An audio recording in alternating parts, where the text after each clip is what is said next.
This is 1480 KRAE Cheyenne. What you are about to hear is a sports talk radio show unlike any other that has ever before been broadcast in the capital city of Cheyenne, Wyoming, USA. This is Cheyenne, Wyoming's Sports Talk Authority. The Wyoming Cowboys, the Denver Broncos, the Colorado Rockies, and the Denver Nuggets. The show is local, it's regional, and yes, the show is national as well. Wyoming Sports Talk Today is on the air.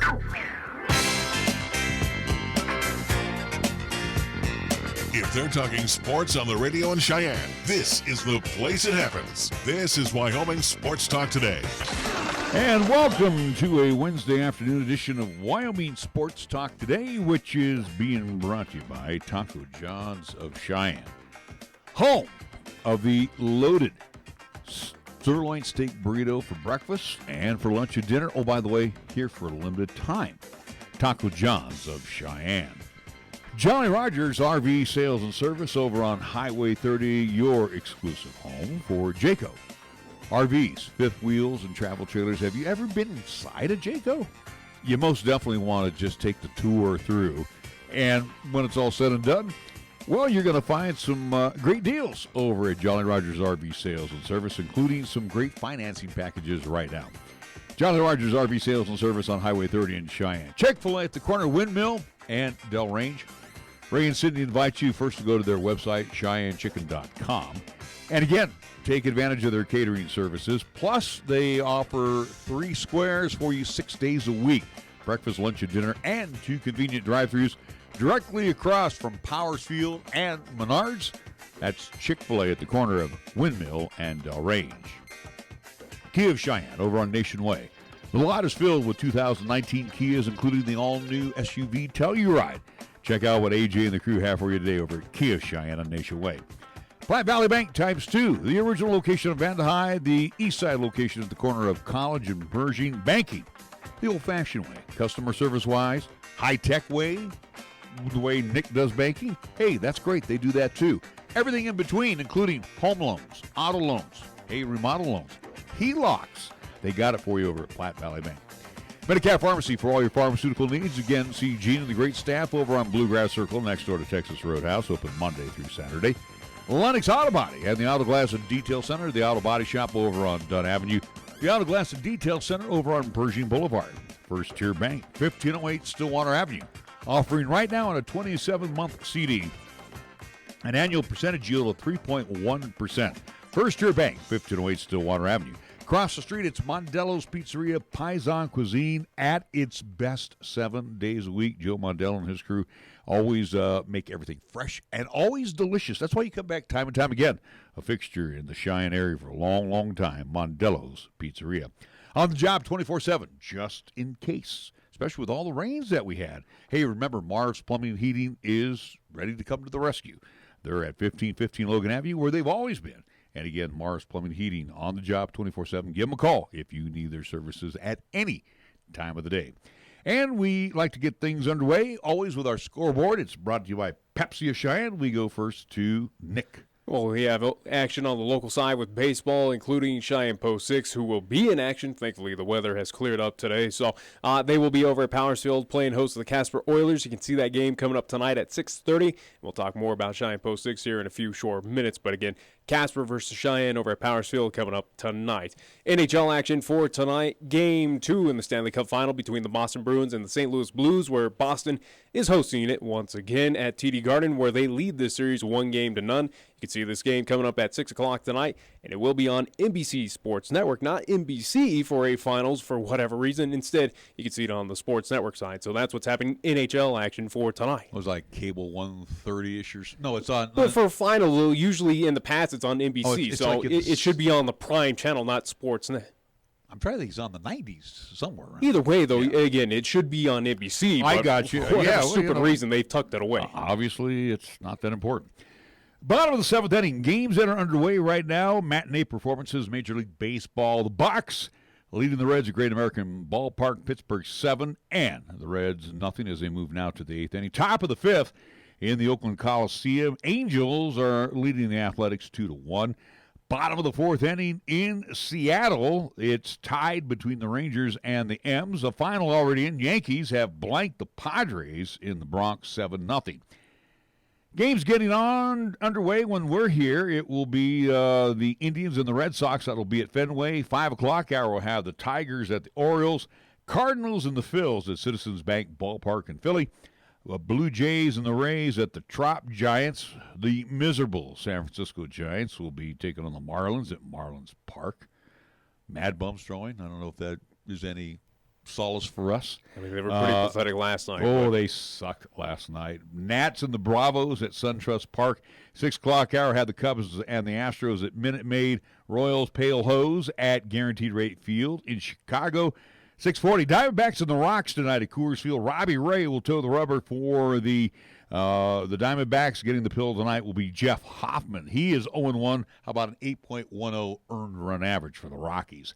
And in the late night contest, Mets-Dodgers tonight at Dodger Stadium. Our scoreboard brought to you by Pepsi of Cheyenne. Hi, I'm Alex White, tea master at Pure Leaf. When I make tea, everything I know goes into it. You can't be impatient. When I craft Pure Leaf iced tea, I don't take shortcuts. Because I want you to have the same amazing taste of iced tea that I do. So I start with fresh picked tea leaves. Then, after they're delicately dried, I blend and brew them at a lower temperature to draw out their unique aromas. And then I taste and fine-tune the blend for a delicious smooth iced tea. I'd love to have you take a sip right now, but that's one thing we can't do over the radio. But you can experience the same delicious taste of Pure Leaf iced tea anywhere you are. I'm Alex White, Pure Leaf Tea Master. Pure Leaf, our thing is tea. For almost 60 years, 1480 KRAE has been Cheyenne's home for good times and great oldies. Add to that live play-by-play sports featuring high school football and basketball, along with LCCC men's and women's basketball. Now combo that with KYOY-FM and you have Cheyenne and the area's only locally owned AM and FM radio stations. But we don't stop there. We also have 2 FM translators which serve the area with programming from both KRAE and KYOY. And that equals a lot of bang for your advertising dollar. Radio yesterday and now today, along with our websites, web streams, and digital ventures makes us your one-stop shop. For more information, please call Don Morris at 307-637-0301. At Platte Valley Bank, we understand that you have a busy life, and that means you don't always have time to come to the bank. That's why we offer user-friendly online and mobile banking with features such as bill pay, recurring transfers, and mobile deposit, so you can bank how you want when you want to. Whether you prefer to bank in person, over the phone, or online, Platte Valley Bank makes it easy to take care of your finances. Platte Valley Bank, member FDIC. You can count on Platte Valley Bank. Community banking for you. Chick-fil-A is a proud supporter of our high school athletes at East, Central, and South. May the school year bring success to all of you. Before you start your day, stop by Chick-fil-A for a hearty, delicious, and satisfying breakfast, only at Windmill and Del Range. Breakfast is served Monday through Saturday from 6 in the morning till 10:30 a.m. Breakfast with Chick-fil-A, the most important meal of the day, at Windmill and Del Range. When you say Mondello Pizzeria, think authentic Italian. When you say Mondello Pizzeria, think made fresh from scratch. When you say Mondello Pizzeria, think great pizza, delicious Philly cheesesteak, superb hot and cold Italian sandwiches, meatballs, sausage, and special subs, calzones, crisp salads, and great service. When you say Mondello's Pizzeria, think unmatched Italian taste. Mondello's Pizzeria, 1507 Stillwater Avenue, your only true Italian stop for lunch or dinner. Here's the latest weather forecast on 1480 KRAE. For today, it'll be mostly cloudy with highs around 51 and winds out the north at 10 to 15. For tonight, it'll be mostly cloudy once again with lows around 35. On Thursday, it'll be more of the same with mostly cloudy skies with highs around 61. And on Thursday night, it'll be mostly clear with lows around 40. Fat, lazy, and stupid is no way to conduct a sports talk radio show. We've thrown down the gauntlet, upped the stakes, and made it clear that when it comes to sports talk radio in Cheyenne, there's a new player in town. This is Wyoming Sports Talk Today, and it's only here on AM 1480 KRAE.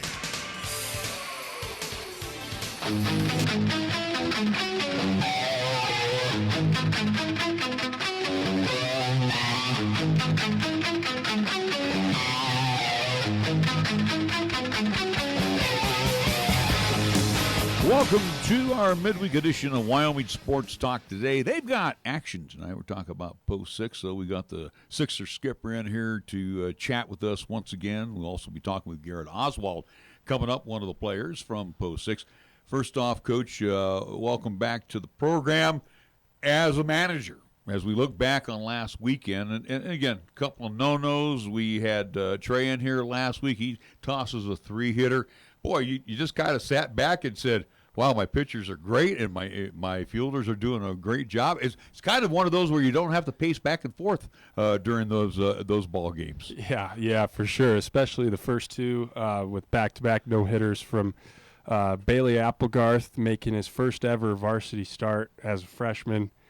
Comes out and throws a no-hitter in that. So very exciting moment for that kid. And followed up with Garrett Oswald coming off of an injury. He hasn't pitched in several weeks for us, and felt like he didn't miss a beat, came out and was pounding the strike zone immediately and attacking hitters, and did a great job. So that first day was pretty comfortable. And then, winning the game against Casper, that's a little bit more high scoring, and the way that Trey Trimble threw against Gillette, that was just an unbelievable baseball game all the way around. Both sides, their guy threw outstanding as well. It was one hit for them, none for us going into the 7th inning, and it was just two pitchers dominating. And to be able to find a way to work him out of the game and win that ball game was great for us, and a good boost for our club, and we're excited about our last weekend. In the case of the no-nos, how did you or Jade keep the pitchers grounded? Because, again, there's excitement. I'm sure they know what's going on, and there's that little bit of rush that's going through the body. How do you keep them focused and grounded one at a time? Yeah, it's tough, when you're going through the ball game and you starts to get late and you realize you haven't given up a hit at that point. And really both guys were perfect going late into the ball game. And for us, we just do such a great job of focusing in on one pitch at a time and trying to train these guys to block out all the other thoughts and the things of what the results could mean, and just locking in on how do I execute this particular pitch and do it one pitch at a time. So as soon as you start to think about something other than the pitch that you're on, that's usually when mistakes are going to happen. And we've got some veteran pitchers and guys who have bought into doing that, and they did a great job of that this weekend. Well, you got to love that from Applegarth, though, again, getting his first varsity start for Post 6. Toss is a no-no, so it kind of set the bar a little too high for himself, Exactly. starting out for Cheyenne Post 6. But something we talked about, at least recapping this weekend, just kind of tongue-in-cheek kind of discussion, but I mean, back-to-back no-hitters. You do it against Rapid City. And, again, these are all on the road, up in Gillette. You do it against Rapid City and against Sheridan. 8-0 victory, 10-0 on the same day. I mean, back-to-back games, no-hitters.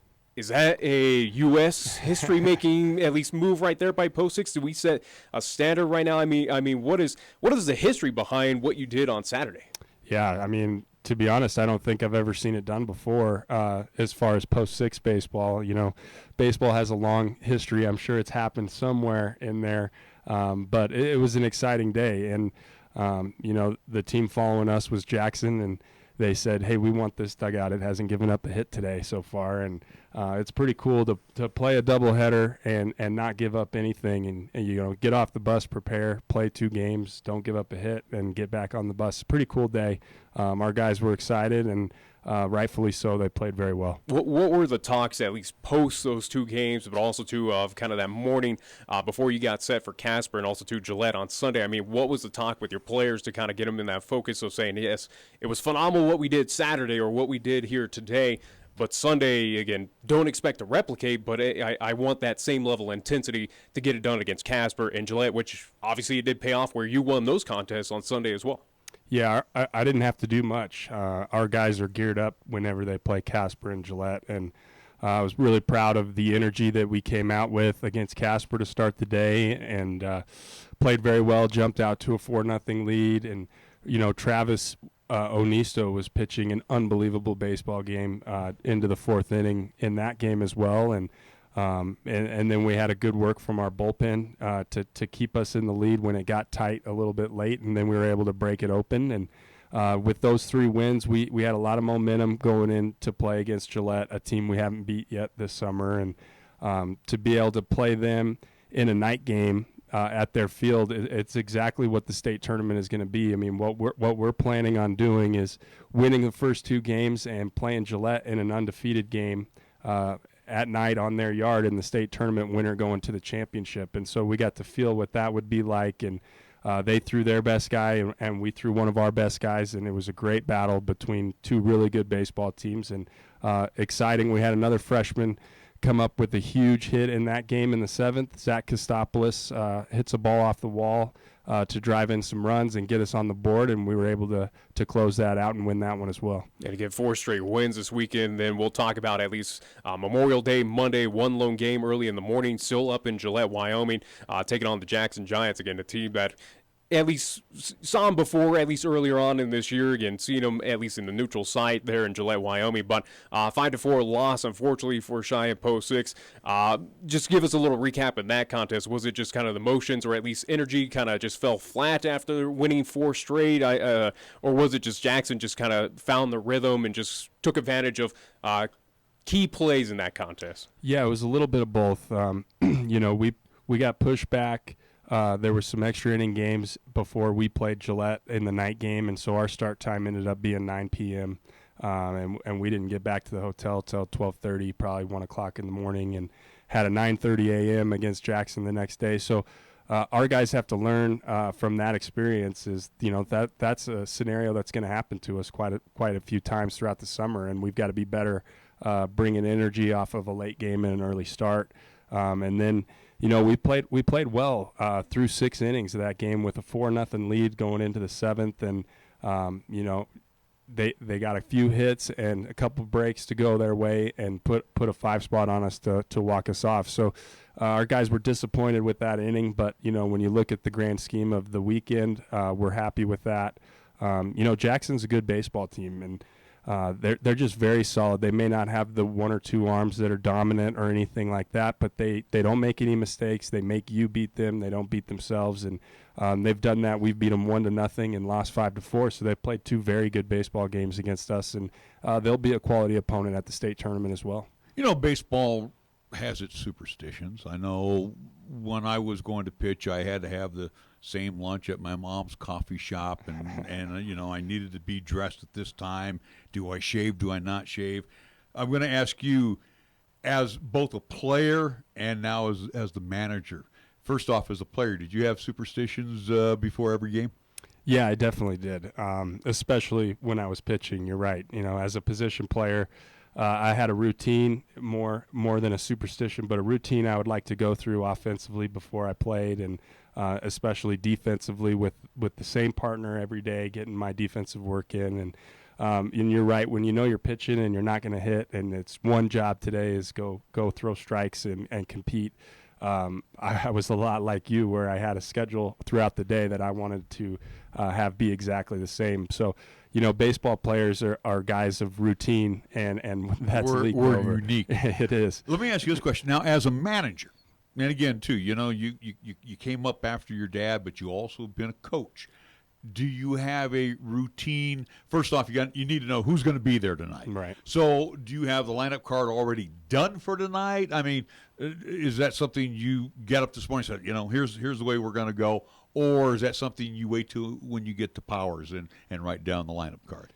Yeah, I usually have a pretty good idea when I show up to the field of where we're going to go, but I like to take about a 20-minute period after our batting practice to go through the lineup, make sure it's exactly what I want after I've seen us getting our work in before the game, and then trying to go through every different scenario that could arise throughout the baseball game so I know what my options are to go different directions. So it's nothing special or big, but it's a 20-minute time that, at home I like to do in the coach's office alone and just be locked in and focused on that, and on the road like to do it in the dugout. So it's a routine. It's pretty consistent, and our guys do a good job of preparing and getting ready to roll. And again, tonight, Cheyenne Post 6 in action over Powersfield, taking on Casper Oilers. 6:30 start time there again at Powersfield. again, encourage all folks to head on over and support Cheyenne Post 6. At least tonight's fair weather. At least it might be a little bit chilly, but other than that, though, Mother Nature is not going to rain on us, hopefully. And again, at least never say that. It's not a guarantee. But again, a Casper team that you just saw this past weekend. You've seen them many times so far early into this season. A team that, at least when we meet up with Casper, points like to get on the board, so to speak, especially where we just saw, again, on Sunday, 17-8 victory for Cheyenne Post 6. What's kind of the emphasis, or what do you want takeaways from tonight's game? Are we looking at just kind of elevating pitching a bit, getting them at least a lockdown on the defensive side? I mean, what do you want out of tonight's game other than the, obvious win? Yeah, you're right. The scores when we've played them have been pretty high, and so that's one thing that we're going to focus on tonight. We're gonna use a lot of different arms in this game this evening, 9-inning contest, and our biggest focus is to play solid defensively. Let's see if we can have a clean game where we don't make any errors, and see if we can get that number to go down a little bit. We're excited tonight. Dawson McCleary's been cleared from his knee injury, and we're hoping that he'll be able to go. We'll test him out a little bit in the pregame, and it sounds like he might be ready. So that's a big piece of our club coming back, hopefully here in the next day or two. And we want to play clean baseball and give ourselves a chance to win more of a low-scoring game tonight. I'm glad you brought that up with Dawson, at least getting a little status report on him. Give us kind of the report as well, too, for the rest of Cheyenne Post 6 of where we are kind of health-wise. Obviously, again, still fresh in the season, might still have a little bumps and bruises, but overall team health, are we looking at pretty good so far? Yeah, we've had several different little injuries. Garrett Oswald with his hamstring. Cody Brooks had an elbow injury for his non-throwing arm, stretching at first base, and he missed one game and was able to come back. Garrett missed a couple weeks, but he was back this weekend. Aiden Colgan has a torn meniscus in his right knee, so he's probably a few more weeks away from being back and healthy and ready to go. And Dawson's been out for the last 2 weeks, but we're hoping he'll be back tonight. So we're getting healthy. We're moving in that direction with Garrett and with Dawson coming back and Cody getting healthy. So we're getting close to where we want to be. It'll be nice when we have all these guys ready to roll. Coach, thank you for stopping on by. Appreciate it. And when we come back, we're going to talk to Garrett Oswald as we get a chance to talk about the no-no, and we get to talk about baseball in general. We'll be back after these words right here on 1480 KRAE. You can actually get something good for your health at a drive-through window. When you order your next prescription from Medicap Pharmacy, call ahead and use our drive-through window. Or you can call for free delivery. You can even log on to Medicap.com and order a prescription refill.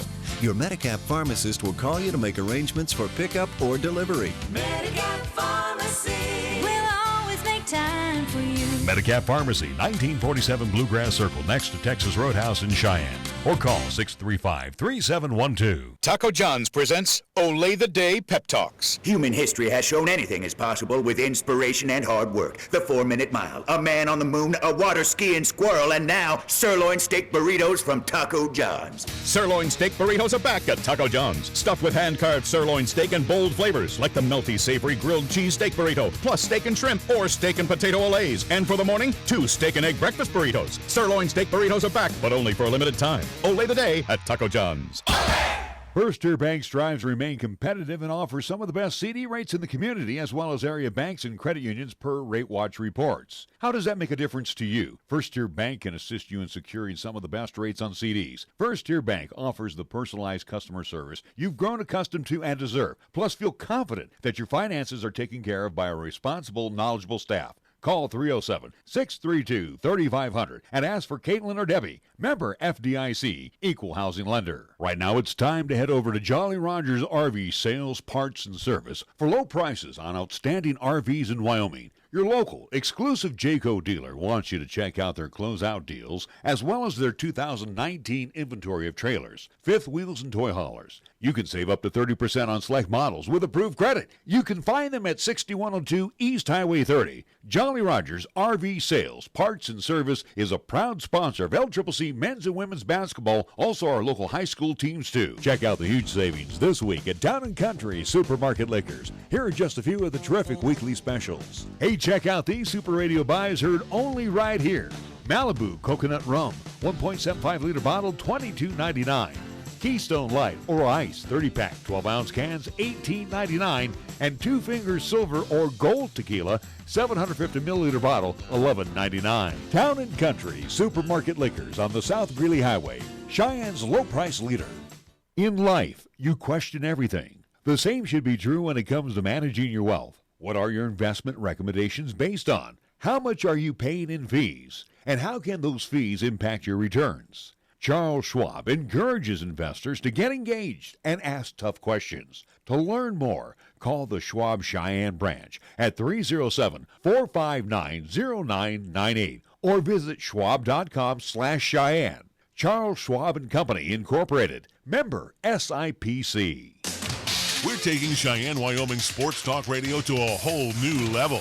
This is Wyoming Sports Talk Today. Don't look at me. I think these people are completely nuts. Stop this crazy thing! And it's only here on AM 1480 KRAE.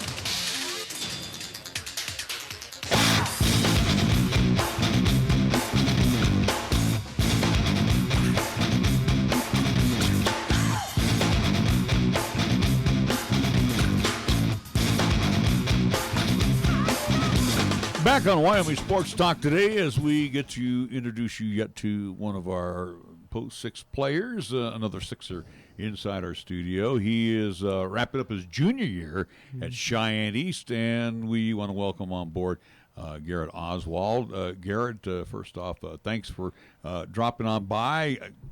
The most important thing is school's about done. Are you like amped up for that? Yes, I'm very ready to get out of school and just focus on baseball because our big schedule is coming up. So that's good. Well, I was going to say, you already kind of focused on what you did this past weekend with the no-no, but obviously, as we talked off air with you, Garrett, and we'll talk majority about what happened, again, kind of a historic moment, especially for you and your playing career, but just talk about, at least you've had a few days to kind of sit and think about what you did this past weekend. What are kind of the emotions and the takeaways from that contest where you can say that you have a no-no? Yeah, well, Coach Lain was talking about how I just have that was my first start coming off the hamstring injury, and I was it's kind of a bump in the road, I guess you could say, because I was kind of upset after I got injured, but coming back, and I just wanted to get back out there, and I've been waiting. Just got back out there and just attacked hitters, and turns out I just no hitters, so. Let me ask you this question. Were your parents there to see that? Yeah.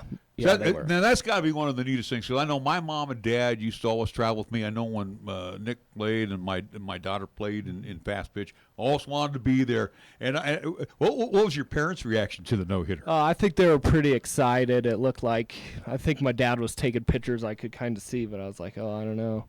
So, yeah, it was kind of crazy. Now, in Major League Baseball, they have this ritual. And the ritual is you kind of stay away from the pitcher because you don't want to, bring any bad juju to him. So, was that like that in the dugout, or was everybody say, "Come on"?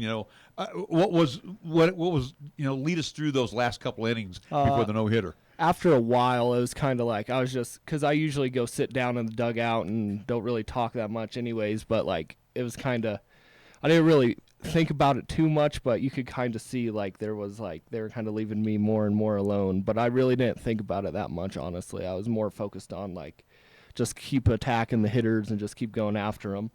So yeah, just kind of getting your job done. Yeah. Now if you get a chance to throw the pill again tonight, question is not so much, I mean, you go out there on every occasion when you're towing the rubber that you want to throw a no-hitter or a perfect game, whatever the case may be, but is that kind of going to be in the back of your mind, or you're going to worry about that guy at the dish? Not really. I think I'll be more focused on Casper tonight because this is my first chance to face Casper this season, and that's kind of one of our more opponents, like kind of a rival almost. But so I'll be more focused on them and really not on my last outing, really. So again, you got the no-no this past week, and the only thing, again, you were close to getting the perfect game in that contest, but again, at least one little miscue. But other than that, though, again, you still made history Cheyenne Post 6.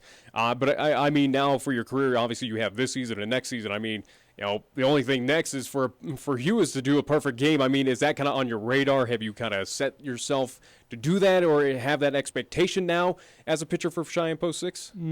I would like for it to happen, of course, but I just really don't look forward to that. I'm just out there trying to help my team doing the most I can do to help them win the game and do what I can do to help our team win. So Garrett Oswald, our special guest here from Post 6.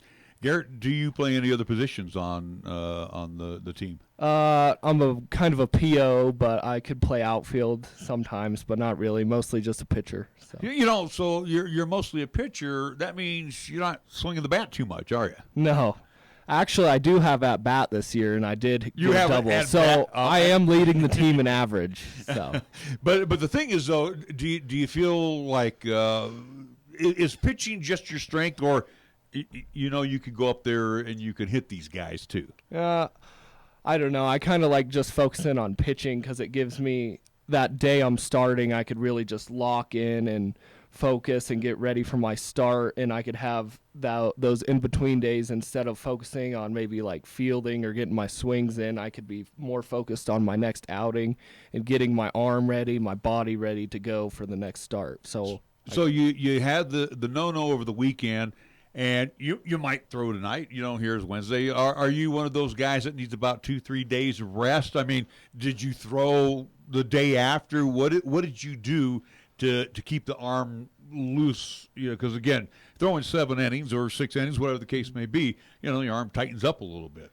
Yeah, usually the day after I don't really throw, maybe a little light, but I usually go on a run and ice a little bit and just kind of give a day off for it to revamp, and then the next day I kind of ease back into it towards the getting ready for my next start. So, Garrett, at least give us a little background about at least yourself. Starting with Cheyenne Post 6, how many years have you been at least involved with this organization? Since I was about 13, I think. I played Indians as a 13-year-old and then played Indians one more year, 14. Then 15, I played JV. And then I got I was up with the varsity a little bit, just got to see how it kind of worked, what was going on. I was there as a pitcher only if they really needed me, but I was just kind of there to be around the culture, I guess. And then my sophomore year last year, I was a pitcher, and I kind of got into the starting rotation towards maybe the mid of the season, June. I started becoming more of a integral part, and then this year, of course, I've kind of took it upon myself to make me a bigger role on the team so I could be that go-to guy if they need me to get a win or something like that. Absolutely. Again, you still have at least a good amount of this season remaining and still your senior season with Cheyenne Post 6, so obviously still more at least special opportunities for you to do special things with this team. Now, as you talk with us, junior over at Cheyenne East, outside of baseball, do you compete in any other athletics there on the high school side? I played football at East High this year. I started at defensive end, and then I also play hockey too for the Cheyenne Capitals. So, yeah. All right. So we look ahead here to tonight's game against Casper, as the Sixers will be in action, and we do want to thank Garrett Oswald for joining us here. But we do have a couple other questions before we let you go. First off, we always like to find out, who is your favorite team? My favorite team is the Atlanta Braves. So we're covering every aspect, all around, all majors, over the place. Yeah. You gotta like that at least a little. At least it's not the Colorado Rockies or something repeating. So, but you're part of the culture here, so to speak, in the Rocky Mountains. Favorite player? Anybody that obviously you're a pitcher. Is there a pitcher, past or present, that you like and say, gosh, I wish I could be like him? Well, right now, Clayton Kershaw and Chris Sale, those are my guys because they're lefties, and I like to see myself. But one of the older guys is Nolan Ryan, who I have on my socks. I have these lucky socks that I wear with Nolan Ryan, so that's why he's kind of one of my more favorite players. And then also Freddie Freeman's one of my favorite players too. I like that, though, with the socks, at least superstition of keeping those around. I respect that, especially for being a pitcher. But at least mention Atlanta Brave, too. Yeah, absolutely. And for you, Garrett, as well, too, obviously, again, you have a lot of time still left here in the city of Cheyenne with Cheyenne East and Cheyenne Post 6. What are kind of the goals for you as you kind of look towards the future once you have to focus on graduation for next season? Are you looking to kind of continue baseball as your main sport in the next level? Are you looking at hockey, football? Have you kind of made that decision yet of what you want to do in that next level? Yeah, if I was to play any sport in college, it'd most likely be baseball because that's pretty much my favorite, and I think that's the one I'm like best at. So yeah, baseball I would like to play in college. All right, well, we want to again thank Coach Ty Lain for joining us here. Also, Garrett Oswald, congratulations again on the no-hitter this past weekend, and go ahead and toss some more goose eggs. We dig it. All right, we're going to take a timeout. We're going to come back. We got more Wyoming Sports Talk today after these words. You love the Lennox difference, from collision repair to minor nicks and dents. Certified quality you can trust. Nobody cares about your car more than us. Lennox Auto Body, we do what we say. We fix it right and get you on your way. No shortcuts, no compromise. Lennox Auto Body. No shortcuts, no compromise. Lennox Auto Body at 1020 Dunn Avenue and the Detail Center at 617 East Pershing Boulevard, Cheyenne. Chick-fil-A is a proud supporter of our high school athletes at East, Central, and South. May the school year bring success to all of you. Before you start your day, stop by Chick-fil-A for a hearty, delicious, and satisfying breakfast. Only at Windmill and Del Range. Breakfast is served Monday through Saturday from 6 in the morning till 10:30 a.m. Breakfast with Chick-fil-A, the most important meal of the day at Windmill and Del Range. Chick-fil-A is a proud supporter of our high school athletes at East, Central, and South. May the school year bring success to all of you. Before you start your day, stop by Chick-fil-A for a hearty, delicious, and satisfying breakfast. Only at Windmill and Del Range. Breakfast is served Monday through Saturday from 6 in the morning till 10:30 a.m.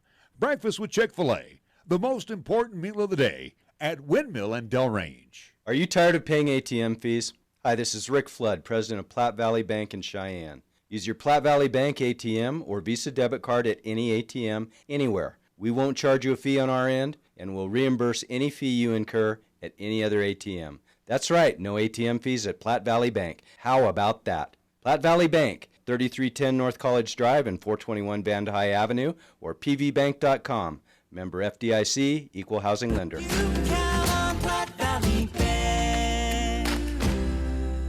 Community banking for you. If it happens on the diamond, the hardwood, the field, or even the ice, we'll talk about it on Wyoming Sports Talk today. Hi, this is Nick Peretti inviting you to join Larry Peretti and myself each weekday from 3 to 5 p.m. as we, along with our special guests, talk sports locally, regionally, and nationally. And you can chat with us too at 307-514-1071. It's Wyoming Sports Talk today only on 1480 KRAE, and you can stream live with us at 1480krae.com. When you say Mondello Pizzeria, think authentic Italian. When you say Mondello Pizzeria, think made fresh from scratch. When you say Mondello Pizzeria, think great pizza, delicious Philly cheesesteak, superb hot and cold Italian sandwiches, meatballs, sausage, and special subs, calzones, crisp salads, and great service. When you say Mondello's Pizzeria, think unmatched Italian taste. Mondello's Pizzeria, 1507 Stillwater Avenue, your only true Italian stop for lunch or dinner. Here's the latest weather forecast on 1480 KRAE. For today, it'll be mostly cloudy with highs around 51 and winds out the north at 10 to 15. If it's tonight, it'll be mostly cloudy once again with lows around 35. On Thursday, it'll be more of the same with mostly cloudy skies with highs around 61. And on Thursday night, it'll be mostly clear with lows around 40. You bleed brown and gold? So do we. Wyoming Cowboys football and basketball is always front and center on this show. This is Wyoming Sports Talk Today, and it's here on AM 1480 KRAE.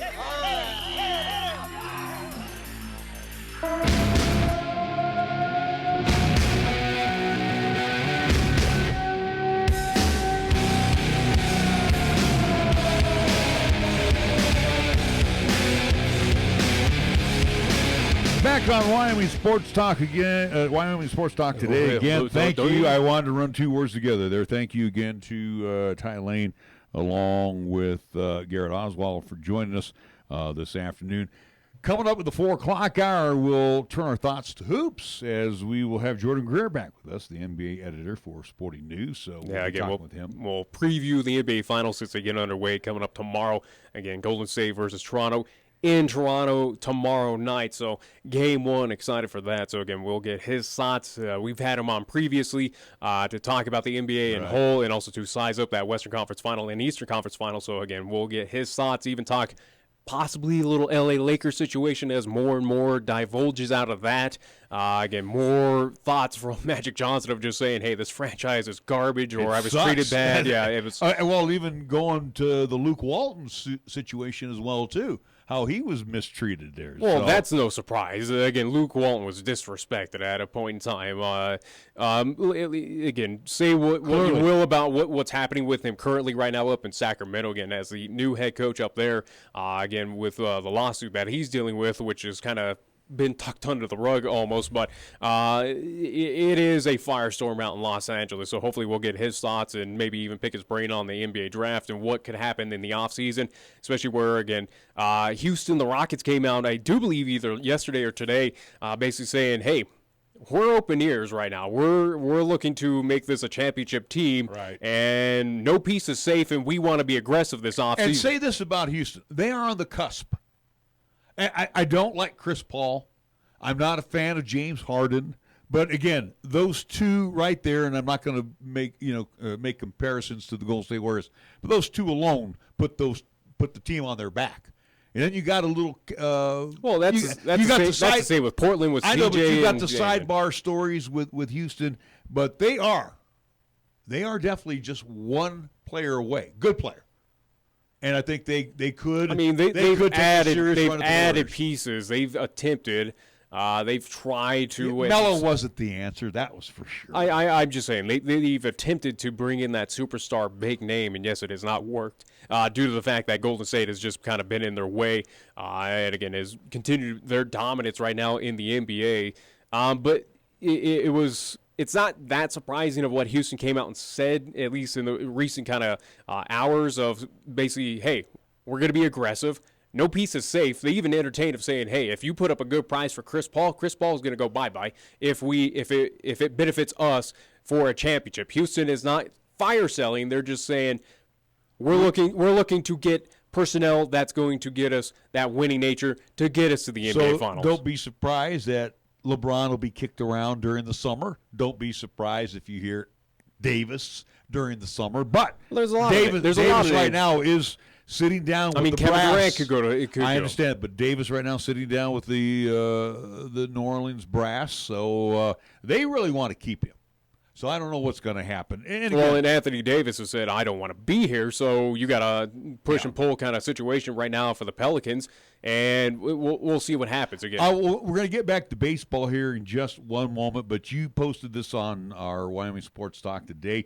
Bronco fans, be happy.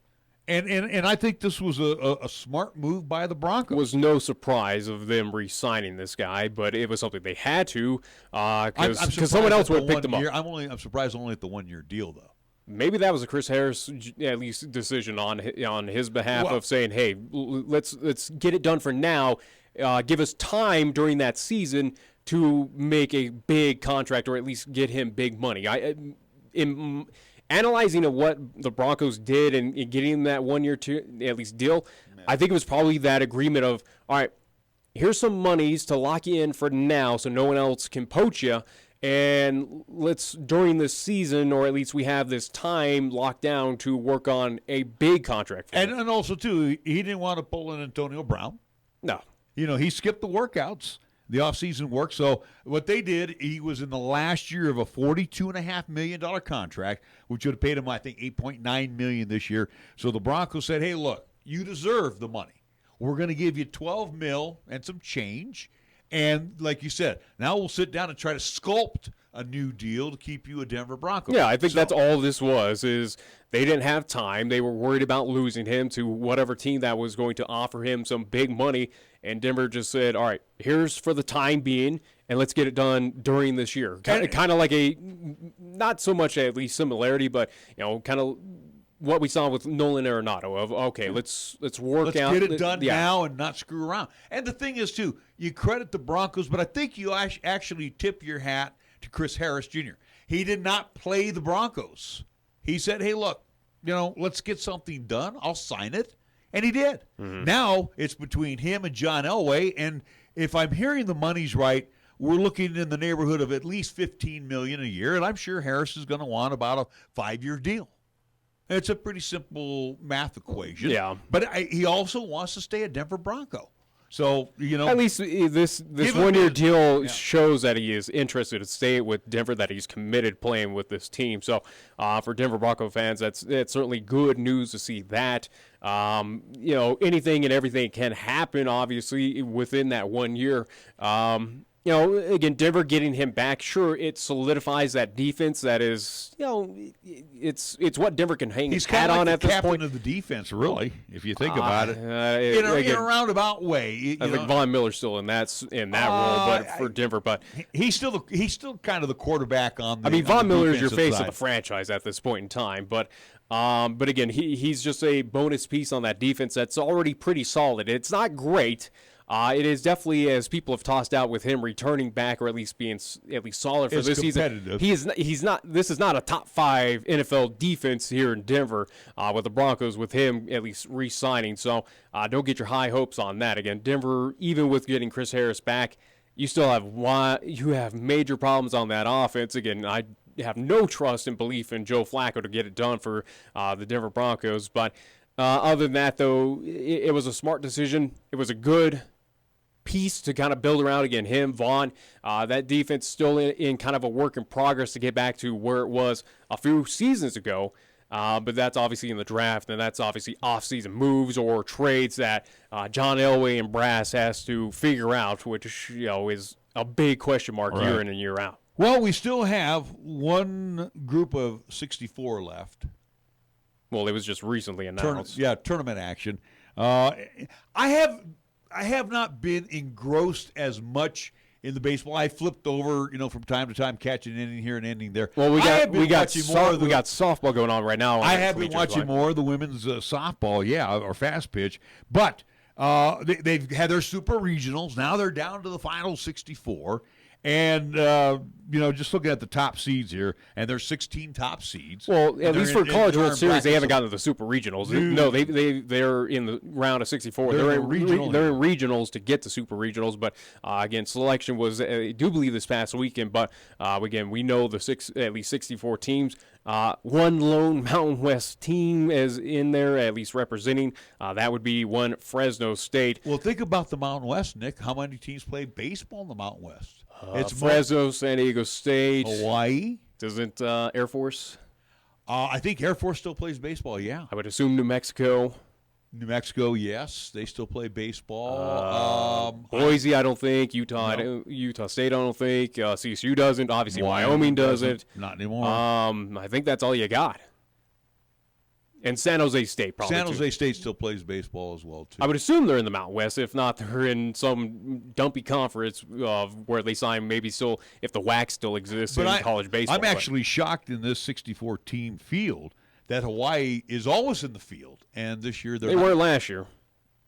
At least from what I remember, they were not. In my years watching you see a lot of familiar faces, though, like, for instance, again, Stanford's in there. UCLA. UCLA as well. The Pac-12 is well represented. How does that sound? Yeah, and that's no surprise. Oregon State, you do have the likes of Michigan. One interesting, or at least no surprise, Texas Tech, Florida. Out of the Ivy Leagues, Harvard is going to compete. Army is also in it. TCU, Cal. Ole Miss, Illinois, Clemson, LSU, just to name quite a few. Arizona State as well. Nebraska is in there. Creighton, the Blue Jays are. A lot of Nebraska representative again out of that state. Where Creighton, Omaha, and Nebraska. Yeah. So again, you just sit here and you look at the teams that are in. I actually like this one regional that has Fresno State in it. Stanford is the number 1 seed. They'll take on. I would assume Stanford's coming out of that one. They'll take on Sac State, and then you got Fresno State going up against UC Santa Barbara. I would venture to say it's going to be Stanford and Fresno State in that, going into that super regional. But that's an interesting. I would hand that to Stanford, especially where obviously those 16 number 1 seeds heading into regionals, they have the home at least field advantage, so to speak. Right. Again, this playing in Stanford. Stanford, again, a Pac-12 school. Let's be honest. UC Santa Barbara, Sac State, out of I'm assuming out of the Big Sky. Fresno State out of the Mountain West, where the Mountain West was, from at least from my understanding and reading, at least baseball. was not all that impressive this year. It was not really that standout where, years ago where you'd have the San Diego States that would be dominant or have a little bit of fun. I would assume out of the 4 there, Stanford should be easily out moving of the on. 16 teams that are number ones. I give Fresno a shot to compete for the Super Regional, but they're not moving on. I'm just saying, out of the 16 teams that are number one, I'm going to say that 10 of them will move on to the Super Regionals. There's always upsets. And for example, and I'll throw a couple out there. For example, Stony Brook. The lesser known teams that we never see, these are the teams. And again, it's only one game. Yeah. So you got Stony Brook going up against LSU. And you go, wow, powerful LSU. It just takes one game. It takes your number one hurler to get you into the Super Regionals. So it's on the same vein as basketball, where obviously. Upsets can happen. It's kind of rare, but baseball's a little bit more, at least, easier to get that upset done due to the fact of, hey, maybe your starter is having a bad day. Maybe you are running injuries. One error cost you this run or some wacky way. Yeah, there are those possibilities. I would not say that all number one seeds move on. It's just not going to happen. I'm gonna go right now out of the 16. I would say a good majority of them. Yeah. But again, you look at out of Greenville, NC State taking on Eastern Carolina. Eastern Carolina is the number one. Number 4 seed out of there is Quinnipiac. So shout out to former head coach Neil Breen, again a Quinnipiac alum. Campbell, at least University. So there's possibilities. You look at Morgantown with West Virginia, Texas A&M. Not a slouch in baseball, especially there out of the Big 12. I wouldn't put anything past them. Duke is also 2 in there. Fordham, I'd probably toss out Fordham, but maybe Duke on a fringe. But I would have faith in number 2 seed Texas A&M. Nashville with Vanderbilt. Indiana State, possibly. McNeese State, possibly. McNeese State, yeah. Yeah, Ohio State out of the Big 10. I'm glad to see Army is in there, West Point. So, there's some different cast of characters that are going to be playing some serious baseball coming down the stretch here. And again, the regionals are Friday? They begin Friday the 31st, right? I do believe so. Yeah, so they'll go from Friday the 31st through June 3rd. Then the next weekend, they move into the Super Regionals, and then they finally have the Men's College World Series. And it's ironic, too, because in some of these situations, if a number 1 seed makes it or whatever the case may be, some of these guys have already been drafted. Yeah. And as soon as they get done with the World Series, they're already off to the farms of the teams that they signed with. So these guys got baseball going on well after they get done with the collegiate World Series. And looking on the locale side, or at least kind of next to us and kind of state reach from here at least with the state of Wyoming, but you look towards Nebraska where they have 3 representatives. Nebraska, where their pool, at least for Oklahoma City, they'll see Oklahoma State, UConn, and Harvard as Nebraska enters as a 3 seed in that grouping in their regionals. Right. That's tough, but maybe the Cornhuskers have a good shot to make it to the Super Regionals. You're looking at Omaha. They're a 4 seed, but they got to take on UCLA as the number 1. Number 2 is Baylor, a good outfit in baseball as well. LMU as a 3 seed, and again, Omaha is that 4 seed. And then that's the other Loyola Marymount out of California. Yeah, and then in Corvallis with Oregon State as the number 1 seed. Creighton is number 2 in that grouping. Number 3 is Michigan. Number 4 is Cincinnati. You look, though, for Nebraska, or at least for fans here, or at least baseball enthusiasts, to maybe jump on some sort of bandwagon, especially kind of in the locale side. I would say out of all that of possibilities, I would say Creighton's got a good shot. But they probably have one of the tougher, probably at least regionals of the other 2 Nebraska teams, where, again, Michigan, Cincinnati, and Oregon State. That's some stiff competition to get past. You're thinking kind of basketballish now. I'm thinking. I know Michigan's had, at least from what I saw, Michigan's had a solid year. Yeah, they're okay. Cincinnati's okay.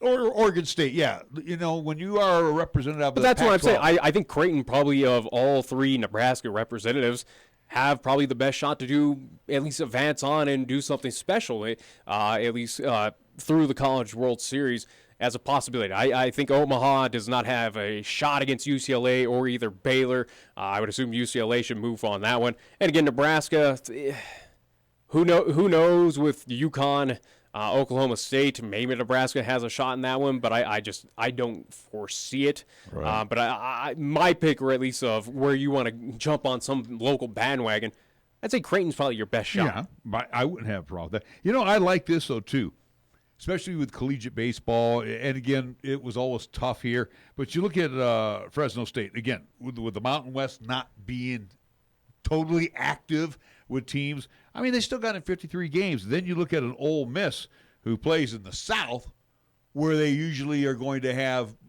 baseball weather, throughout the Fresno also, too, has the benefit spring. of playing in California, where you could play umpteenth amount of teams outside of the conference. Look at Ole Miss, though. They got 62 games under their belt already this season. So, and again, we're talking the season doesn't start in January. It gets underway like around late February, maybe even March. I'm not for sure, but I think the season starts right at the end of February. Somewhere there. And then and it wraps up, just before the tournament here. So I would venture to say somewhere in mid-May. And they squeezed in 62 games in a period of about 75 days. So, again, some great baseball still to come with this 64-team tournament. It'll be down to 32 by next weekend. And then, of course, you get down to the Sweet 16, and then it's championship. World Series. But again, we you got do best out of threes in that too. Oh, yeah. geez. So again, a lot of baseball still yet to be played to crown a national champion in the college ranks. Stick it in college. Moving outside of baseball, we'll go to basketball. Something that's kind of released recently, or at least some news regarding at least the University of Wyoming and men's basketball. Former Cowboy, now officially, that would be one guard Justin James. Was announced at least about an hour ago on social media sites, especially through Sacramento. But Justin James will participate in the 6 Kings pre-draft workout coming up on Thursday, at least tomorrow, with the Sacramento Kings. So, again, as Justin James trying to get in that draft, get selected by a team, we'll have a pre-draft workout with the Kings and who knows what other team. So, just giving a quick update on at least former UW product. And 2 worst-case scenarios, just so we understand.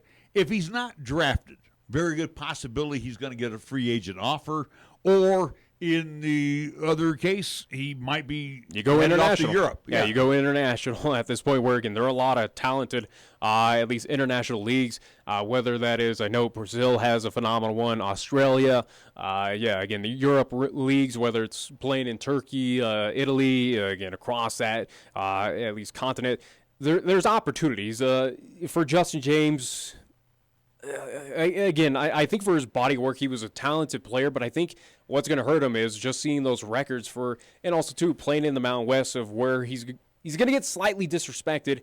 I don't anticipate him getting drafted. I really don't believe it. He might get a free agent signing or at least get that opportunity with the team to go play in, like, the G League for whoever. I think the outside best for him would be free agency. I don't anticipate him being drafted at all in the upcoming NBA draft. I really don't believe that's going to happen. But I think there is a good possibility that, yes, he is free agent signed and just has to play some time down in the NBA G League. Yeah. Where that's going to be at, nobody knows. All right. If he was Sacramento, who knows? I don't know. Hey, maybe the Warriors might like him. Who knows? Well, I don't know. Nobody knows what happens. The NBA draft is another crapshoot similar to the NFL draft. Well, if anything, Wyoming, you got representation with, again, one former Wyoming Cowboy playing for the Cleveland Cavaliers. So maybe that bolsters his stock a bit of saying, and Josh Adams, correct me if I'm wrong, he's international. He's still international, right? And I know he definitely wants to, crack the free agent market as well. Yeah. So, again. Yeah, with Larry Nance Jr., though, again, still playing with the Cleveland Cavaliers, maybe that's something where, hey, he was under that Allen Edwards system. He was part of, or at least he was early into those 21 seasons and had a rough senior year. But, again, hey, we know that Wyoming players can get it done under that system. They can still ball.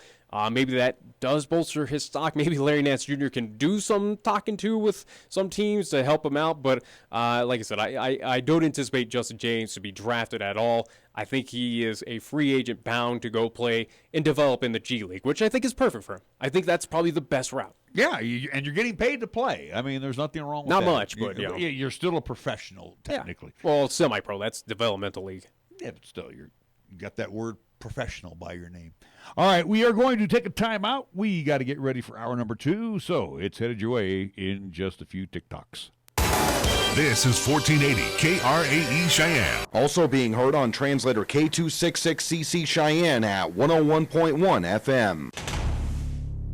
What you are about to hear is a sports talk radio show unlike any other that has ever before been broadcast in the capital city of Cheyenne, Wyoming, USA. This is Cheyenne, Wyoming's Sports Talk Authority. The Wyoming Cowboys, the Denver Broncos, the Colorado Rockies, and the Denver Nuggets. The show is local, it's regional, and yes, the show is national as well. Wyoming Sports Talk Today is on the air.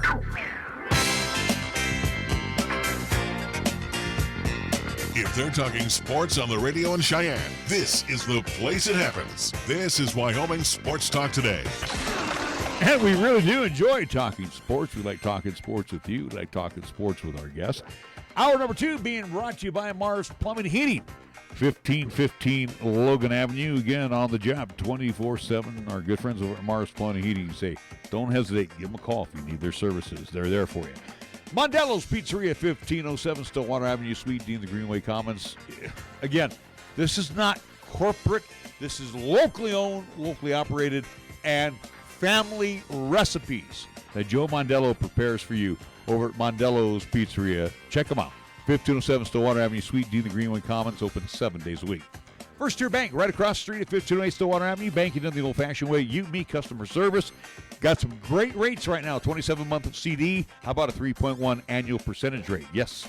Get some bucks by stopping into First Tier Bank.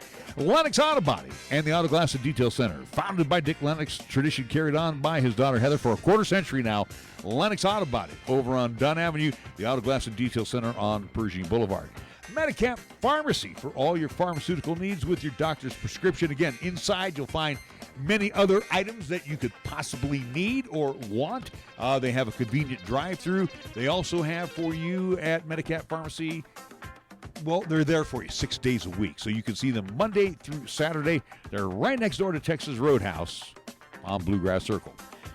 Platte Valley Bank ×2 banking locations for you on Vandehigh Avenue and the east side location at the corner of College and Pershing.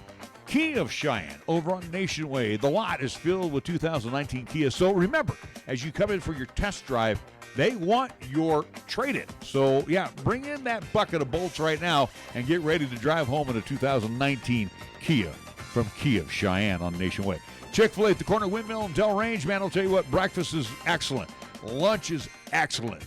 Dinner is excellent. There's a common theme there. Excellence over at Chick-fil-A. Windmill and Del Range right across from Menards. Check out their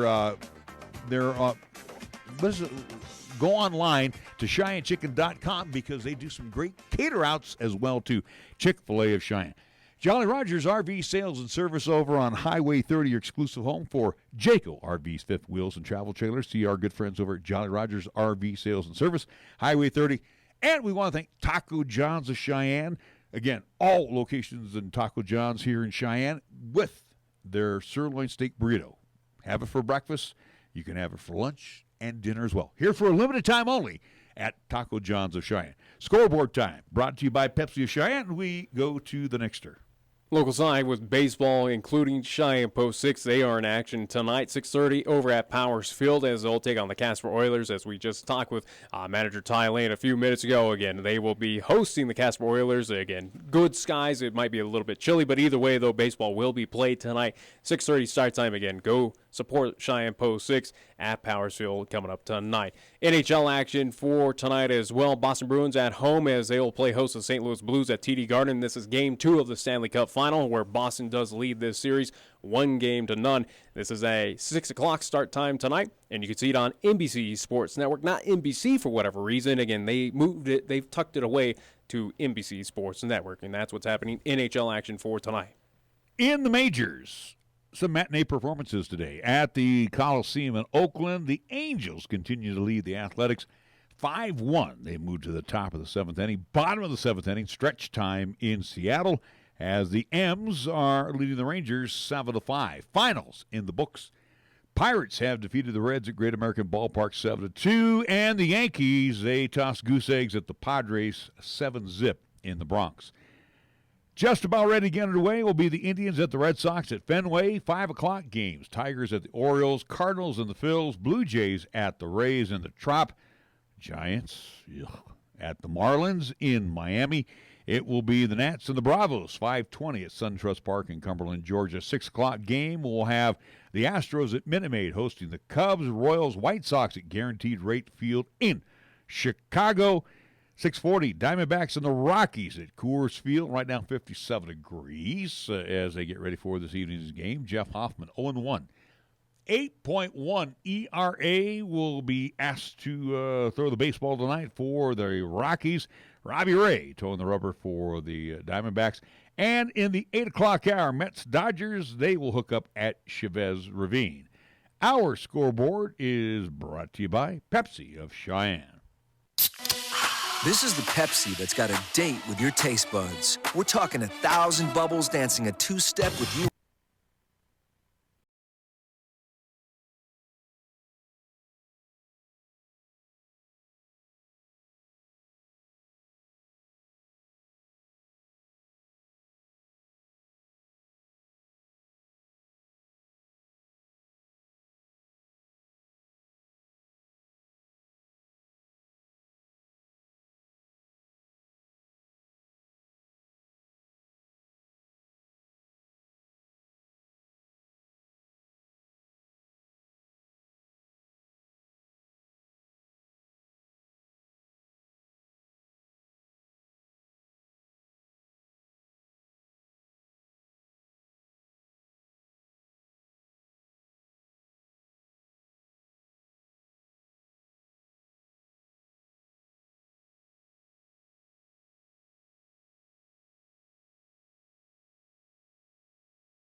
"53 years at 1222 Dunn Avenue in Cheyenne. We are the key to your cleaning success. The Key People that provides affordable office and professional cleaning services for over 40 years with exceptional customer care. All of our contractors have background checks and are licensed and bonded. We guarantee you a safe and secure service that is tailored to your individual and business needs. The Key People do not impose year-long contracts, and all quotes are free, confidential, and personalized. Call the Key People at 1-800-468-8283. That's 1-800-468-8283. At Platte Valley Bank, we understand that you have a busy life, and that means you don't always have time to come to the bank. That's why we offer user-friendly online and mobile banking with features such as bill pay, recurring transfers, and mobile deposit, so you can bank how you want when you want to. Whether you prefer to bank in person, over the phone, or online, Platte Valley Bank makes it easy to take care of your finances. Platte Valley Bank, member FDIC. You can count on Platte Valley Bank. Community banking for you. Here's the latest weather forecast on 1480 KRAE. For today, it'll be mostly cloudy with highs around 51 and winds at the north at 10 to 15. If it's tonight, it'll be mostly cloudy once again with lows around 35. On Thursday, it'll be more of the same with mostly cloudy skies with highs around 61. And on Thursday night, it'll be mostly clear with lows around 40. Got something to say? Then get it off your chest right now. Phone lines are open at 307-514-1071. Make your opinion count and call the show. Wyoming Sports Talk today.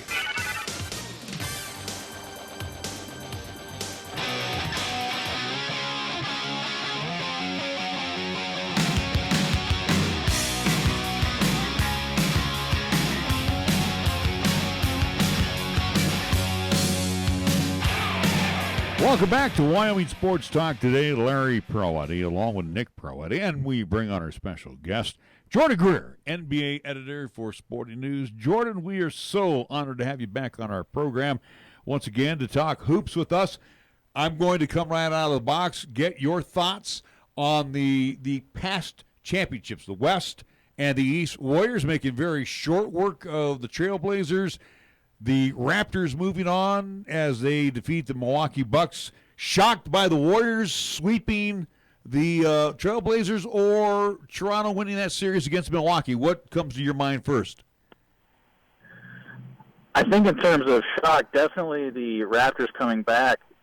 Just because whenever they were down to that 0-2 hole to start the series, it seemed like just about everybody, and I would include myself, didn't really see how Toronto could get out of that. I mean, the Bucks came out strong. They had that game one that really felt like a missed opportunity for the Raptors, that they should have won that game.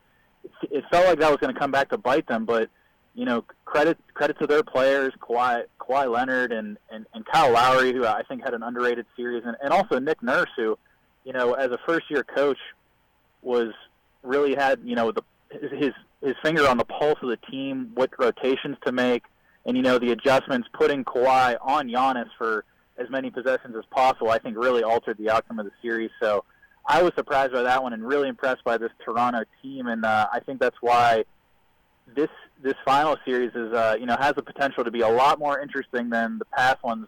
Whenever we've seen it, essentially be the Warriors versus how far LeBron can drag whatever Cavs team he's got with him.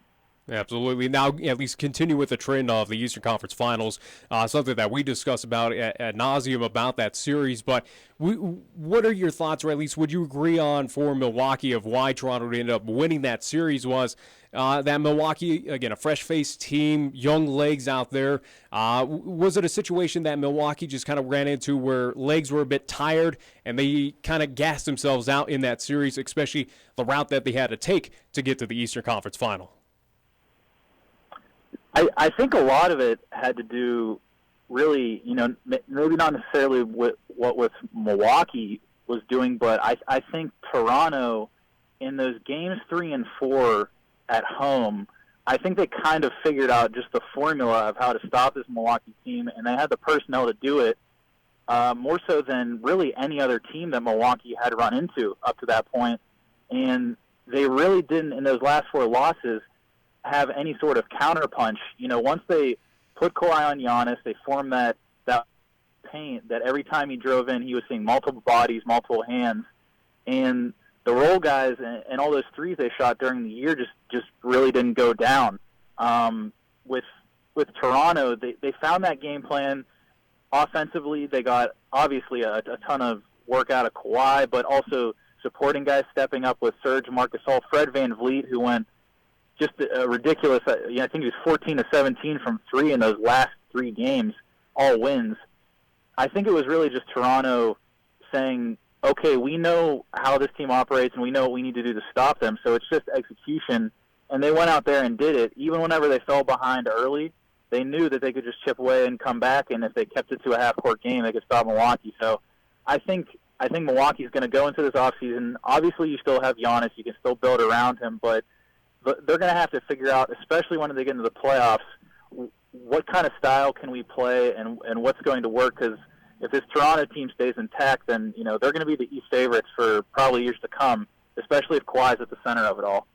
You look at the finals right now, and aside from Drake from Toronto probably buying up, all of the odds that are being given out by Vegas right now, there's not a lot of takers on Toronto winning this series from the Warriors. Yeah, and I think it's actually a smart bet if you can find the odds on it, because the Warriors were always going to come into the series, I think, regardless of if it was Milwaukee or Toronto, as overwhelming favorites. But just looking at the circumstances, this Toronto team is really good. They have a star player that, while not quite on the level of a prime LeBron, is having one of the all-time great playoff runs that I think we've ever seen. And they also have the flexibility and versatility, I think, defensively to at least give Golden State some issues that we didn't see really at all in that Portland series. I think it was just a bad matchup for the Trailblazers. So if you're going to Vegas and you're looking to punch a ticket, I think it's at least worth taking a shot at this, particularly if we're not going to see, the best versions or really maybe any version at all of Cousins or Durant throughout this series. I think this Raptors team can at least create some problems and, push this to, more than 4 or 5 games or what we've traditionally seen from the Warriors in these finals. Well, I mentioned Drake, and I want to go a little further that the NBA has spoke to the Raptors about Drake's presence since they're going to host the first 2 games. And when I saw the Raptors at home, hell, I thought he was an assistant coach there for a while. I didn't know that he was a fan that had those special seats there. But let me ask you this question, Jordan. Is he more than a pain in the arse than anything being there on the floor? I know he's the ambassador for the Toronto Raptors, but I think I'm glad that the NBA stepped up and said he is overstepping his bounds a little bit. Well, it was a little bit funny to me just because, the idea of a brand ambassador for the team taking, attention away from the first team in franchise history to ever reach the NBA Finals.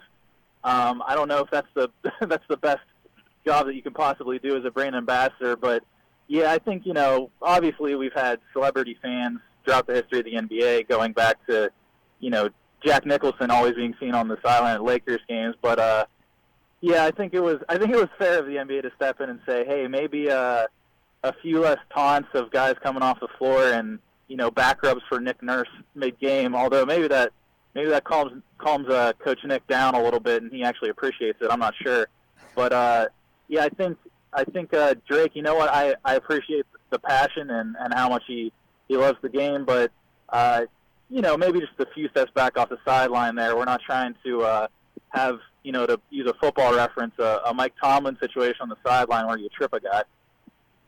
No, absolutely. Again, we'll see what happens coming up in the NBA Finals of what his kind of limitations will be there on the sidelines. But at least looking towards the NBA Finals, and you kind of alluded to it, Jordan, a bit of, again, the key pieces looking at least with the Western Conference champs, Golden State, where right now the big question mark, obviously this team is still solid with the core that it does have of Draymond, Steph, Clay, and then also too of Andre Iguodala when he is getting at least kind of close to 100%. But KD and DeMarcus Cousins. Now, for DeMarcus in Game 1, it is questionable if he will play. KD has kind of been ruled out already. But as we talk about Vegas odds, what are the odds right now that we'll see DeMarcus Cousins at a point in time in this Finals? What is the odds that we'll see KD return in this NBA Finals? I think in DeMarcus Cousins' case, I would be, not shocked if he came back for, maybe game 2, to throw him right back in the first game of a series whenever you're really trying to, establish your rotation there and how you're going to play another team. I think that would be tough, but I think really it's more so not whether he comes back, but if he is fully healthy and he's able to come back, how does Steve Kerr use him? Because I think in this case, you might want to use him off the bench against those other units whenever he's not playing, the Raptors' top players. And, maybe he can be a big guy against those second units that can kind of dominate inside, get offensive rebounds, be a post-up option that they can feed down low. So I'm interested to see how Steve Kerr uses him. As for Durant, his injury seems a little bit more serious than they initially let on. I don't know the severity of the strain, if it's a grade 2 or something like that, but I wouldn't expect to see him for games 1 or 2 at this point. And really, I'm not sure on his status on the series because Steve Kerr said today during availability that he really hasn't done, full practice work yet. And until they see him do that, then he's just automatically out for the games because you need to see a guy run up and down, go full 100% in practice before you're going to put him in a regular season game, let alone an NBA Finals game. So it'll be really interesting to see how far both of those guys come along. And I'm frankly surprised at this point that Cousins is seemingly going to be back quicker than Durant, but those could be hugely impactful for the rest of the series. Real quick here as we look at the regular season, which means Bupkis, as Toronto won 2-0 over the Warriors, winning at Scotiabank and at the Oracle. Nick has said over here that the Warriors will do it in 5. I'm thinking the series may go one more game, Warriors in 6. What do you think, Jordan? Yeah, I think I'm there. I was leaning more towards Warriors in 6 when I initially saw it. I think the element of the home court advantage to start the series, and also, the looming elements of KD and Cousins, like we just said. It's a hard series to read initially, but I think just having the factors that we know now, I think the Warriors, with the level of shooting they have with Steph and Clay, and just Draymond kind of turning into a completely different kind of playoff monster in the weight that he lost before the postseason started. This is still a team that's firing on all cylinders. I think they've showed that they have a little bit more depth than maybe we initially thought, and these guys have also just been here before. And I think maybe going into this finals against a new, fresh opponent, starting on the road, I think there might be some additional motivation there to prove, hey, we're still the championship group here. We know what Kawhi's done. We know this Raptors team is good, but, there's a reason that we're still the team to beat every year. And, maybe there's also a little bit of a factor of, hey, we did this before KD, and we can do it without him if that's the case. I think we saw that against the Trailblazers. So I would say Warriors in 6, but, this Raptors team is very good, so I wouldn't be shocked at all if we were looking at a long series, potentially 7. Jordan Greer is joining us. He's the NBA editor for the Sporting News. We're going to put him on hold, and we're going to be right back, pay some bills, and we'll talk some more NBA hoops after these words. When you say Mondello Pizzeria, think authentic Italian. When you say Mondello Pizzeria, think made fresh from scratch.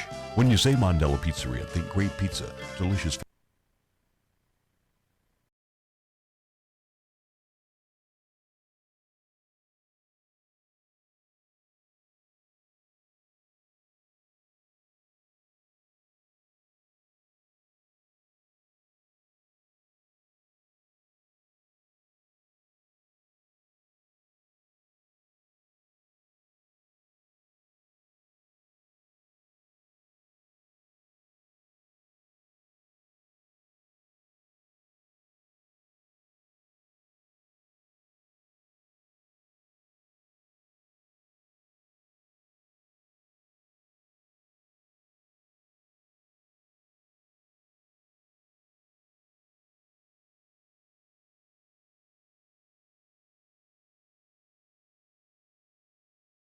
Pharmacy.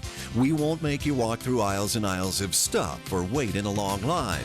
Instead, we'll always make time for you by listening, answering your questions, and explaining your prescriptions. Medicap Pharmacy. We'll always make time for you. Medicap Pharmacy, 1947 Bluegrass Circle, next to Texas Roadhouse in Cheyenne. Or call 635-3712. Taco John's presents Olay the Day Pep Talks. Human history has shown anything is possible with inspiration and hard work. The 4-minute mile, a man on the moon, a water skiing squirrel, and now sirloin steak burritos from Taco John's. Sirloin steak burritos are back at Taco John's. Stuffed with hand-carved sirloin steak and bold flavors like the melty, savory grilled cheese steak burrito, plus steak and shrimp or steak and potato olays. And for the morning, 2 steak and egg breakfast burritos. Sirloin steak burritos are back, but only for a limited time. Olay the day at Taco John's. Here the season never ends. From Wyoming sports to the Broncos in Denver. From Rockies baseball to talking hoops with Nuggets basketball. Local, regional, and national. This is Wyoming Sports Talk Today, right here on AM 1480 KRAE.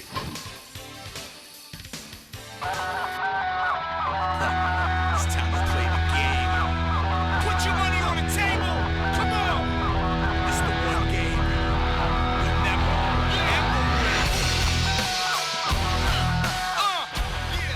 Welcome back to Wyoming Sports Talk Today. We're glad that Jordan Greer is hanging around with us so we can chat some NBA activities that are going on besides the championship. This on a team down in Southern California. Well, yeah, and we'll get to the zoo that is the Los Angeles Lakers right now here in just a little bit. I mean, it's Looney Tunes down there in SoCal. But real quick, Jordan, let's talk about Anthony Davis. As I understand, he met with David Griffin, the new executive vice president for the Pelicans. I know he wants Davis to stay. Was all of that for show last year, or does Davis really want out? And Griffin is in there right now to kind of heal the wound. Yeah, I think just based on what's been reported and what's been said, I know Shams Charania of The Athletic reported that despite, this meeting that took place today, it still seems highly unlikely that Davis would change his trade demand. So I think for Griffin, it's, if he can keep Davis and you have that conversation at least, then, great. Then you got Drew Holiday, Zion, and Anthony Davis, and that's a pretty good core. But I think for, Griffin coming into the situation with how much of a mess it was last year, it's about being respectful, being professional with players, establishing these relationships, showing that, look, that stuff's all in the past. We're going to do this the right way. And you at least broach, the topic or the subject and say, hey, look, this is what we want to do. This is our plan. And if you want to be with us moving forward, then great. Let's talk about a deal. And if not, then we got to work on, possible trade and how many assets we can get for the future of our franchise. And the other thing in terms of trade talks is if you're Griffin, you want there to at least be the possibility out there for the other teams that, hey, look, if you're not coming with your best offer, this guy's still under contract for another season. So I think it can kind of be a leverage play, too, that, look, if you don't want to throw in that extra draft pick or that extra prospect or whatever the case may be, then we're going to go look elsewhere and get a better deal out of it. So don't mess around with us. Give us a legitimate offer, and if you want one of the top stars in the NBA, that's what it's going to take. Well, and one team that might be interested in working with New Orleans, or at least came out and said, hey, we're willing to at least bolster our team and get back into, or at least get to the NBA Finals, that'd be one Houston Rockets, where could we possibly see a return to Chris Paul going back to New Orleans? Who knows if that'll be a possibility, but Houston has come out and said that we are looking at moving on pieces, at least obtaining big pieces as well, too. Do we foresee that Houston is going to be this big playmaker in the offseason of picking up players and removing players, part of that Rockets team? Kind of wild that, it wasn't that long ago that the Rockets were up 3-2 on the Warriors and looking like they were heading to the finals. But, that's the NBA, so here we are. But with Houston, with, a guy like Daryl Morey who is going to do everything possible, whatever cap maneuvers, trades, signings that he can do to make his team better, I wouldn't be surprised if there was some move out there that they made. I'm just curious as to what it would be, because if, assuming James Harden is off the table and that's your centerpiece and your MVP guy that you're keeping, I don't know how valuable Chris Paul is as an asset with his play deteriorating and how just monstrous that contract is on the back end. And then a guy like, Clint Capella, who is also under contract and is younger, but, how exactly does he fit in with a team, just kind of a traditional center rim runner who, isn't his own source of offense, but, a good rim protector. If you're taking Harden off the table, I'm just not sure how much you can get out of it or what's better that you're getting in order to improve this roster, because you were so close to really breaking through in each of the last two series against the Warriors. And, I'm not one to doubt Daryl Morey. He's a brilliant basketball mind, but going into the off season, it doesn't seem like they have a ton of flexibility with trades and free agency, given their cap constraints and having over 70% of the cap really dedicated to Chris Paul and James Harden moving forward. So, yeah, I'm sure that they'll come up in discussions, and I wouldn't be surprised if more stuff is reported. I'm just wondering who would be willing to take those on and what the Rockets could truly get out of it. Let's talk about good old-fashioned Tinseltown. Because, both Nick and myself being Warrior fans and me being a East Bay guy, born and raised in the East Bay area, loving everything that's going on right now in Los Angeles. But I will say this. When Dr. Jerry Buss was alive, that franchise was stable. I mean, from top to bottom. Yeah, and it had its little, every franchise has its little quirk. But, I mean, on paper, everything was stable. After Dr. Buss passes away, Jeannie gets most of the stock. She takes over as the president. I mean, obviously his stock was split 6 different ways, but she takes over as the president. She hires a familiar basketball face name in Magic Johnson to come and help her out and lead the franchise. And then all of a sudden, over the last 2.5 months, all hell has broke loose. What is going on in L.A.?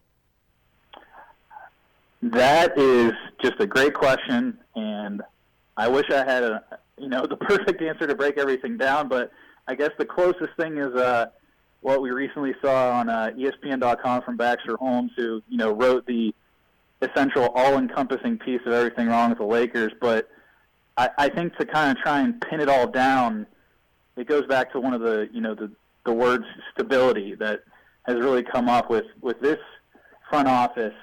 It's just been constant, who's really in charge? Who is making the basketball decisions?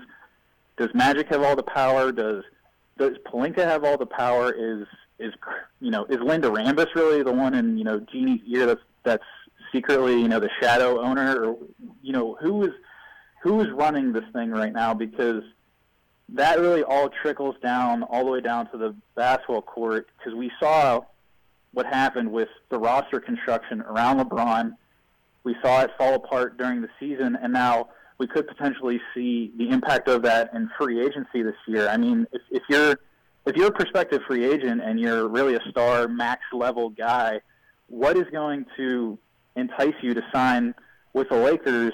I mean, if you want to be in L.A., then go sign with the Clippers, which, if you put somebody in a time machine from late 90s, early 2000s, said the Clippers would be a better destination than the Lakers, I think their head might explode. But at this point, that's true, and a lot of it has to do with front office management and everything down from there. So this Lakers team, I think a lot of it just goes back to the people in charge, the decisions that have made, the people who have been hired, and I think if they really want to turn this thing around, they can't keep going back to the Lakers family well. I think they really need to go outside and look for a basketball mind and just have a guy that they offer and give, if it takes a lot of money, then it takes a lot of money because you're the Lakers. Hire someone at the top and say, you're in charge, you're running things, and whatever you say goes, and none of these people who have kind of put their fingerprints all over the organization, that's all done. Because otherwise I feel like they're just going to be on the same Ferris wheel just going around and around. Jordan Greer, NBA editor for the Sporting News, joining us. Jordan, let me ask you this question. Did they hand too much to LeBron James, in addition to the keys to the Lakers? I mean, did they give him too much power when they brought him in, not realizing that, hey, he might be all of the problems? I think part of it definitely goes back to the LeBron, / Clutch Sports, the impact that they've had, because as part of that ESPN report, the Lakers saw issues arise during the season with his agent, Rich Paul, seemingly having too much power and too much power to wield over the people, in the positions within the front office. He didn't like Luke Walton being the head coach. He had Kentavious Caldwell-Pope, another client, the previous season, so he's basically kind of scouting out the Lakers the previous year and seeing what he liked and didn't like. And I think if you're going to have a guy like that in the organization, all stars are going to get a certain amount of, preferential treatment. That's just the way the NBA is because of how impactful they are. But there has to be a certain amount of balance, and we saw that with LeBron's situation with, say, the Miami Heat, where Pat Riley, he wasn't going to, bow to LeBron's will and, fire Eric Spoelstra whenever they had a meeting. He said, this is it. This is how we're running things. Learn how to deal with it because that's the way it is, and we're not going to talk about this again. And they went on to have a very successful run there. So I think it all goes back to the top of the organization. If you have somebody in charge who says, hey, LeBron, you can voice your concerns, I understand that, but we're making the decisions here, then I think you do avoid some of these problems. But there's definitely plenty of blame to go around. LeBron's a piece of it, but I think this pie, there's a ton of slices there that, you can hand out. Final thought. I was going to say final thought from me for you, Jordan, at least regarding the LA Lakers and also to one LeBron James. But looking at his time there, he was brought to at least revitalize his franchise or at least build upon and get him back into that winning nature again, competing there. The Pacific, obviously having to deal with the Golden State Warriors, but with the kind of garbage fire that is going on right now at Staples with the LA Lakers, do we foresee in the 2020 season, or at least 2019-2020, this upcoming season for the LA Lakers and LeBron James, could it be a good possibility that LeBron just says, kind of pulls an Anthony Davis and saying, hey, I want out of here, I want to trade, get me out of this situation? I mean, would LeBron pull that maneuver coming up in this next season? At this point, I think he's going to wait out this offseason and see whatever moves they make, however this pans out, what the roster ends up looking like. And I have a tough time just right now, based on what we know, seeing him making, a trade demand at this point in his career, because it seems like from the outside, this move that he made, signing with them in free agency last year, was as much about, lifestyle, being in Los Angeles, his entertainment options with his businesses and the side interests that he has. It seemed like it was about that as much as anything, because I think it was very obvious at the start of this that the Lakers were not going to be a championship team this year. So he had to know that to some degree and have, some amount of patience, even though, we traditionally know he doesn't have a ton of patience, but a little bit more this time. And being on the back end of his career, I would be surprised if he just came right out. But, at this point, I didn't think that the Lakers just flat out weren't going to make the playoffs. I didn't think Magic Johnson was going to hold an impromptu press conference and quit on the last day of the regular season and not tell his boss. So I'm done making predictions about what I think is going to not or not happen with the Lakers. And if they decide that they want to trade LeBron James and rename the franchise and put a statue of Alex Caruso and Brandon Ingram outside the Staples Center, then maybe I'll be surprised at that point. But we'll have to see what happens. I think a lot of it's going to depend on this summer. Hey, final thought for me too, Jordan, on this side of the fence. We were talking about this ad nauseum too with the Lakers situation. I'm looking at, a Sacramento team, Sacramento. They are starting to improve that franchise. There's another franchise also in the West that's starting to make some noise as well. You got the 8 teams that qualify for the playoffs. I'm thinking the Lakers are probably 2, maybe 3 years away from being relevant again. Right now, I'd have to agree with you in terms of, the playoff positioning and their stature in the West, because regardless of what happens with Golden State in these finals, if Durant leaves and, if they re-sign Clay, they might still be the favorite coming in next year. And then there's just going to be all those playoff teams, like you said, that are still there. The Kings were above them, even though they didn't make it. And then, the Rockets to some degree. The Nuggets are up and coming. They're not going anywhere. You still got the Thunder. You still got the Jazz, who are, with Donovan Mitchell there, they should be good for years to come. It's going to still be competitive as ever. And if it's just LeBron, with this extra time added off, maybe he does come back refreshed, rejuvenated, and he looks a little bit more like himself. But that's still a lot to put on a guy with as many miles and games played as he has. And if it's going to be similar to what we already saw last year, and it's going to be the young guys again and similar to the same roster, or if it's him and maybe a guy who's a middle-tier free agent, not necessarily a star, then, they could be a playoff team. But in terms of, what the Lakers, how they position themselves and how they, weigh themselves against the other teams, I think they're always looking at how can we win a championship. And, that path there, it doesn't seem very realistic right now. It's going to take a lot of changes, and, eventually it might take some from the top down. Well, Jordan, we want to thank you so much for joining us once again on Wyoming Sports Talk today. Very insightful information that you gave us. So we're looking forward to the finals, looking forward to what's going to happen in Tinseltown and all across the NBA, especially in the offseason. Take care. Thank you for joining us, and we'll hopefully catch up with you again soon. Thanks for having me, guys. Appreciate it. 4:42 our time, 1480 KRAE, Larry Perotti along with Nick Perotti. And again, it was interesting, too, where we talked yesterday, Nick, talking about Golden State and Toronto. And you like 5. I like 6. Jordan is not afraid to say 7 in this one. Well, that's fair, but again, the common theme, which is kind of growing across this country, if not whoever's invested in basketball, is the growing theme is he still went with Golden State still winning this thing. That Toronto is, again, we'll keep it competitive, but will not get that NBA championship from this Warriors team. And again, you look at the core where he even brought up at least the point where I've been making that point as well too, where everyone's kind of been up in arms of saying, oh no, this team is nothing without KD. This team is nothing without Boogie Cousins, that they have no shot in this, at least playoffs and including the NBA Finals. They've disproved that. Again, a 4-game sweep against at least a team that advanced past Denver, who was probably again, obviously the second seed going into that West, at least playoffs. But again, they beat up a Portland team that came in and again swept them 4 straight, just obliterated that team without Kevin Durant, without DeMarcus Cousins, took care of it with, again, the core that has won a championship before.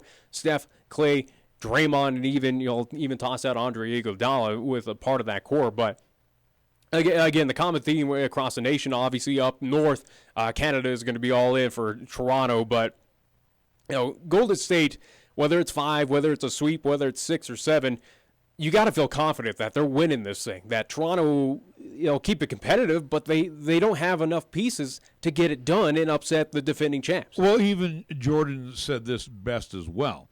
He said with the Warriors, got to at least get the split in Toronto. Which I thought, again, I gave them of where I said, though, Golden State in 5.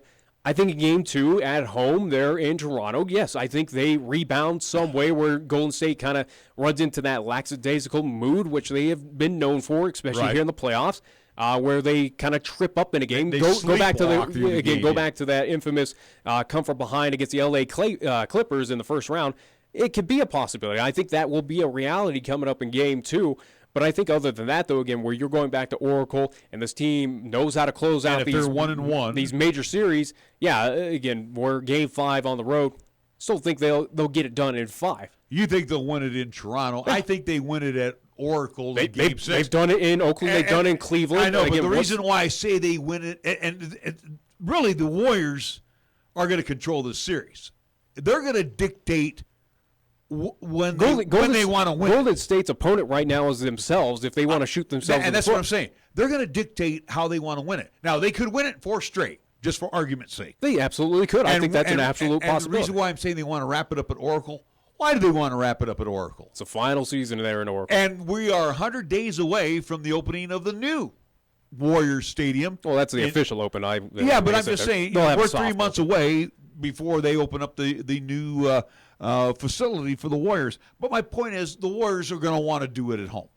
Oh, yeah. And I would think it would that be gives them emphasis to either get the 4-game sweep or either trip up in like game 5, kind of just go 50% and just go, all right, let's get it done here in game 6. So those are your real at least options right now for Golden State to do it in front of that hometown crowd, which I would be all for that again to what would be the ultimate send-off away from the Oracle Arena in front of that Bay Area, at least East Bay Area fan base, to win it there for the final time in that old decrepit arena. But again, an arena that does have rich history before they move on to the new digs across the bay in San Francisco. It was nice when I went there last, but that was pretty rough. It was in the 70s. When I was there in October to see Steph put 51 points on the Washington Wizards, it is not great. Do they still have the cushion chairs there?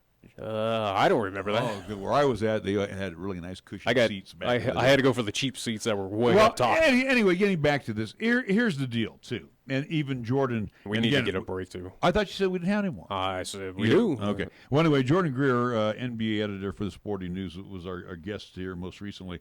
The thing is, too, with KD. We know KD's with the Warriors on the trip. But he has not been practicing, which compared to DeMarcus, he has been. He's been in those workouts, especially with this time off for Golden State. He's been getting those reps, and KD has not. So, and do you think, though, that KD has, besides getting treatment, probably riding a bike, trying to keep his legs somewhat strong? Yeah.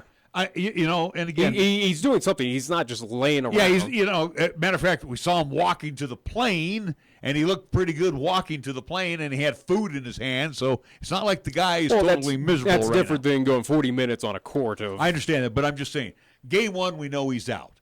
But again, magically, you know how the Warriors are. Magically, boom, they're going to lift the curtain up, and there's KD for game two. Or they come back to Oracle. There's KD starting in game three. You just never know with the Warriors. Again, for Golden State, of what we talked about, or at least I brought up this week regarding this NBA Finals, is Golden State at this point in time really doesn't need to worry or at least rush things with Kevin Durant, that this team – we'll see what they're made of, and I have full confidence that they are still a dominant force without Kevin Durant, especially against Toronto. But right now, there isn't really that need of a rush to go and say, yeah, KD, hurry, hurry, hurry. We need you on the court right now. We need that big body, or at least we need that playmaker. I think with Steve Kerr in that team, they're going, no, we still got this without him. We've done it before. We can do it again. And we're not facing a LeBron. Again, Kawhi is a superstar, but he's not that next level greatest of all time tagged with the LeBron, at least Cleveland days, where Kawhi is an up and coming superstar. He's kind of established himself, but he's not made it to the promised land, or at least he's not kind of said yes. Okay, but you're saying it. It's interesting how you're saying this, because when Steph went down, who was there to pick him up? KD. All right. And again, superstar to pick up a superstar. Well, honestly, I think when in some series where we saw KD, or at least Steph, go down, who picked him up was the guy that replaced him in his shoes was Sean Livingston. Well, that Sean Livingston coming off the bench finds a way to do that. The pieces are interchangeable for the Warriors, and they don't miss a beat. Yeah, they may not score 130 points. They're going to score 123. But my point is, with KD being down, you got Steph who's going to step up. You got Clay that's going to step up. You got Iguodala who always is there. You got whoever's going to be in the middle, Looney, for example. And then, of course, like I said. Or DeMarcus. My man. Again, I'm going to tab him as the MVP for the finals. Is going to be one Draymond Green. I think he is going to be the man to watch for. In Vegas odds, he is third behind Steph at number one, or at least Steph is a favorite to win the Finals MVP. Kawhi is number two, and third is Draymond. So could be a good possibility that he wins it. Yeah, it wouldn't shock me a bit. We do need to take a timeout, according to the Nixter. We're about 10 shy of the 5 o'clock hour. Back after these words here on 1480 KRAE. Right now, it's time to head over to Jolly Rogers RV Sales, Parts, and Service for low prices on outstanding RVs in Wyoming. Your local, exclusive Jayco dealer wants you to check out their closeout deals, as well as their 2019 inventory of trailers, fifth wheels, and toy haulers. You can save up to 30% on select models with approved credit. You can find them at 6102 East Highway 30. Jolly Rogers RV Sales, Parts, and Service is a proud sponsor of LCCC men's and women's basketball, also our local high school teams too. Family owned and operated, Riverbend Nursery and Stone Company offers many different types of rock, stones, boulders, and other decorative products that make a perfect addition to your yard or landscape. You'll find river rock, flagstone, lava rock, pavers, along with compost, mulch, and a lot more. So stop into Riverbend Nursery and Stone Company today to find out what will be best for improving your front or backyard. A family tradition since 1977, Riverbend Nursery and Stone Company open 7 days a week, all season long, on North Yellowstone Road in Cheyenne. Is the touchscreen on your phone or tablet cracked or broken? Buying a new device could cost up to $1,000. Or you could let the local experts at High West Digital Solutions save you hundreds of dollars. We can replace your touchscreen in as little as a day, and your satisfaction is guaranteed. Visit our website at hwds.com or call 307-245-4333 and speak to a real live human being. High West Digital Solutions, the best choice, the local choice, the right choice for you. If you're looking for fun and style, then the new 2019 Kia Optima has what you need. And here at Kia of Cheyenne, we can help you own one. I'm AJ Miller, and the 2019 Kia Optima will reward your daily drive with comfort, performance, and advanced engineering. Kia Optima technology, your phone allows access to remote lock or unlock, climate control, 24-hour roadside assistance, and much more. Come in, call 775-0123, or go to KiaofCheyenne.com. We'll make it easy. Here's the latest weather forecast on 1480 KRAE. For today, it'll be mostly cloudy with highs around 51 and winds out the north at 10 to 15. If it's tonight, it'll be mostly cloudy once again with lows around 35. On Thursday, it'll be more of the same with mostly cloudy skies with highs around 61. And on Thursday night, it'll be mostly clear with lows around 40. Tired of lazy and predictable sports talk radio? We know you are. This is Cheyenne's new sports radio home. It's Wyoming Sports Talk Today, and it's right here on AM 1480 KRAE.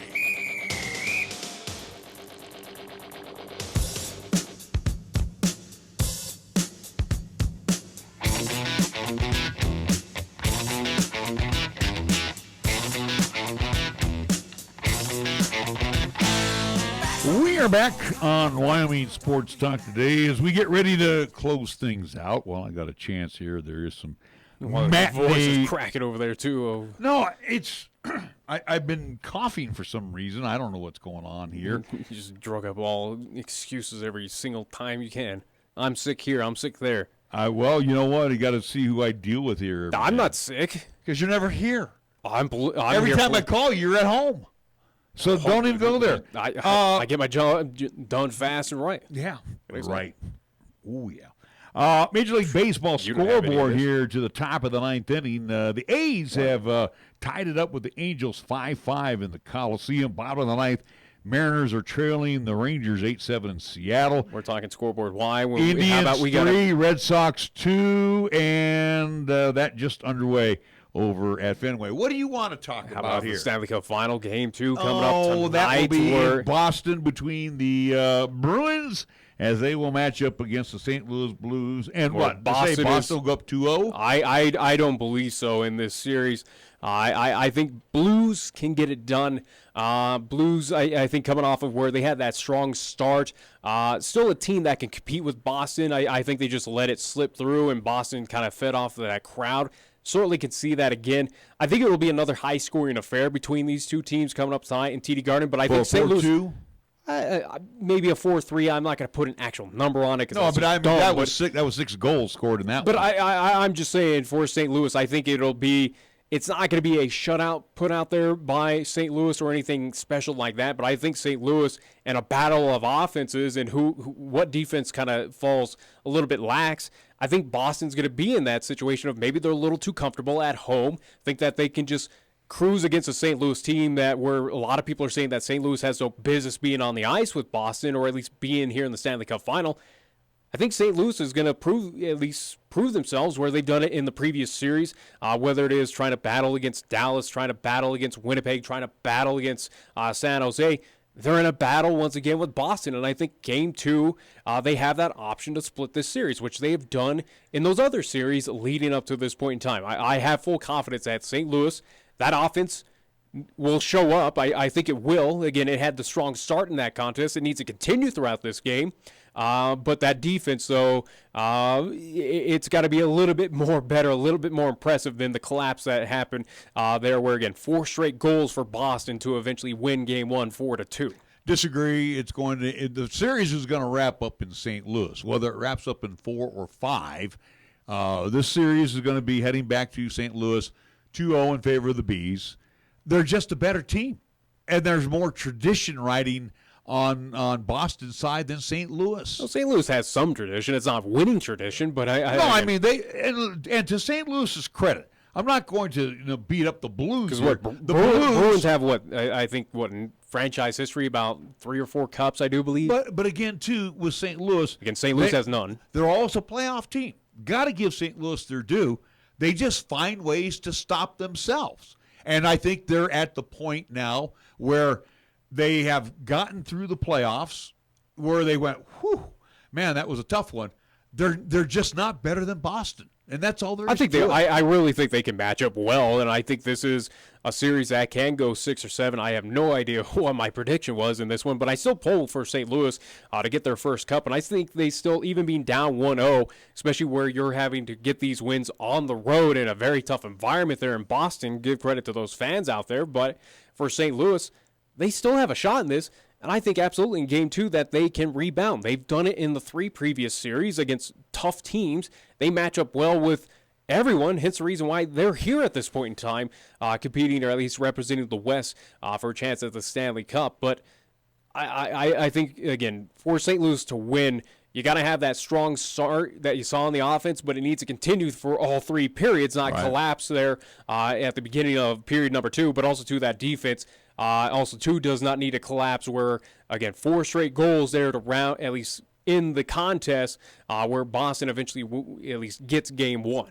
I'd like to believe you, but I'm not going to buy it. I think Boston is just too more powerful than the Blues, and if they take game 2, series it's a team that had 4 more wins. I understand it, but if they take game 2, series is over.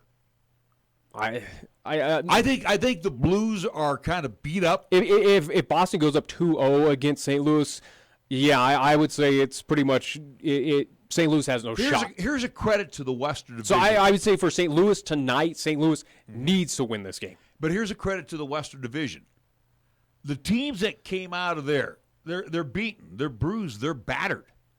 Boston, where again, like I said, Boston had the easiest route, and they kind not. of cruise through it, so they're kind of fresh. They're on fresh. That's why it's hard for me to say that Boston's the best team or a better team than St. Louis. I think they're the better. I think they're a team that is very fortunate in taking advantage of the situation. Again, they should win at home tonight. They're going to probably travel into St. Louis and lose one of those 3 games. But I think they're going to wrap up the series in St. Louis in less. In 5 games. I think that's how long the series will go. I still think St. Louis is going to give them a good series and a long series. It remains to be seen. We'll see how things pan out tonight. You could be right. I could be right. Like I said, I think St. Louis is on that moment for tonight that they need to win. There is no other option. If they go down 2-0, yes, you do have the 3 straight there in St. Louis, but it's not going to be enough. Again, Boston, if they can carry that momentum heading to St. Louis, you're pretty much done. All right, coming up this evening from 8 until 10, it will be another round